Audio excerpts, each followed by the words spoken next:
ओम श्री अरविंद मीरा।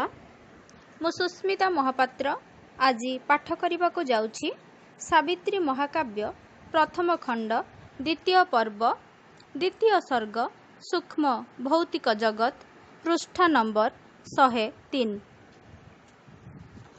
एक जवनिका टणा होइछि ओ वर्तमान सुद्धा किछि गुप्त होई रहिछि ता होई नथिले आनंद ओ सौंदर्य बंदी होई आम अंतरात्मा ऊर्ध्वारोहणर आस्पृहा भूली जाइथान्ते।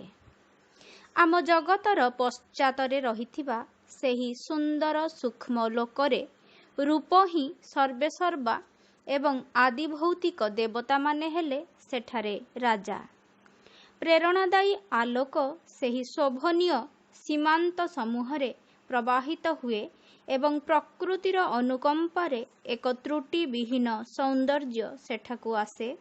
सेठारे स्वतंत्रता पूर्णतार निश्चयता जदिबा कैवल्यंक पूर्ण रूप सेठारे नाही एवं प्रमूर्त महावाक् ओ चूड़ांत अध्यात्म आनंद सेठारे नाही, तथापि सेठारे सकल सामंजस्यर अलौकिकता अछि एवं पूर्ण नियम ओ रेखार कल्पना विलास सबु अछि। सेठारे सकले आपणा आपणा भितरे तृप्ति अनुभव करती एवं परिपूर्ण होई रहिछंती। सीमा मध्यरे सकले विशेष पूर्णता लाभ करती। एक क्षुद्रता मध्यरे भी अत्याश्चर्यता परिपूर्ण होई रहिछि।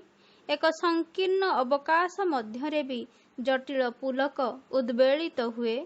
प्रत्येक छंद तार परिवेष्टनी संगे मेल रखि थाए।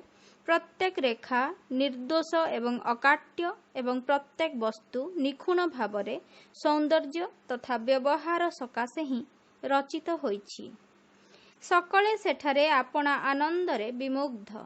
स्वर्ग सुखदायक आत्मानंदर निरापत्तारे आपणा परमोत्कर्षतार निसंशयतारे ए जगत अव्यय अक्षय भावे तिष्ठि रहिछि। निज अस्तित्वरे संतुष्ट रही तार आउ कौनसी किछिर आवश्यकता रहे नाही। सेठारे निष्फल प्रयासर भग्न हृदय नाही। जातना ओ कठोर अग्नि परीक्षारु ताहा मुक्त। एहा बाधा ओ व्यथाशून्य एक जगत जेउठारे भय बा शोक अनुभूत हुए नाही। सेठारे त्रुटि ओ पराजय प्रति कौनसी दयार्द्रता प्रदर्शन करा जाए नाही।